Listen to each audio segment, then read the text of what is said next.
La Camera di Commercio di Padova e Ente Bilaterale Veneto sono partner del progetto WelfareNet, un'iniziativa a favore delle imprese della provincia di Padova e Rovigo che prevede interventi formativi e consulenziali gratuiti, con la possibilità di analizzare e progettare percorsi di welfare aziendali specifici con altrettanti enti bilaterali come le Confesercenti, Confcommercio e sindacati di categoria. È un progetto che mira a facilitare la conciliazione tra le esigenze personali e familiari dei lavoratori con le esigenze lavorative e di produttività.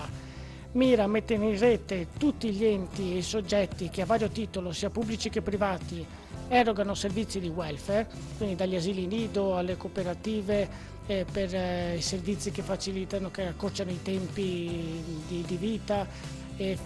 i tempi di lavoro, e tutti i comuni e gli enti bilaterali stessi che in qualche modo permettono di facilitare questa conciliazione vita-lavoro. Il progetto, finanziato dal Fondo Sociale Europeo, si propone di mettere in rete l'acquisizione di informazioni e strumenti utili ad introdurre nelle aziende misure di conciliazione per l'erogazione di servizi sociali. Qual è la peculiarità di questo progetto? Il primo è il ruolo della bilateralità. La bilateralità del commercio, del turismo e dei servizi è stata tra le prime a rendersi protagonista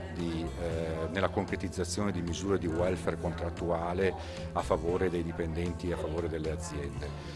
La seconda è il fatto di creare delle reti e quindi la possibilità di creare delle reti sul territorio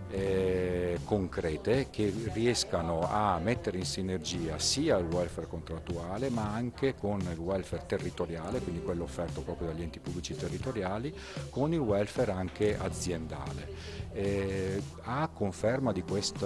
aspetti peculiari è giusto citare il fatto che proprio il Jobs Act, il recente provvedimento del governo in materia di lavoro, ha messo l'attenzione proprio sulla conciliazione dei tempi di vita e dei tempi di lavoro, dando un ruolo importante alla contrattazione collettiva e alla bilateralità, che ne è il suo strumento, e alla creazione di reti proprio sul territorio. Un tessuto aziendale economico che solo in provincia di Padova conta 300.000 aziende con più di 30 dipendenti per un totale di 140.000 lavoratori. Dunque il progetto mira a creare una rete tra tutti questi soggetti che permetta di valorizzare le esperienze di ognuno, a facilitare la creazione di nuovi servizi al fine di approcciare le imprese con una proposta progettuale di welfare che permetta di abbattere sensibilmente i costi a carico dell'azienda, con un vantaggio immediato non solo per i lavoratori e imprese ma anche per il territorio. Abbiamo intervistato da settembre 660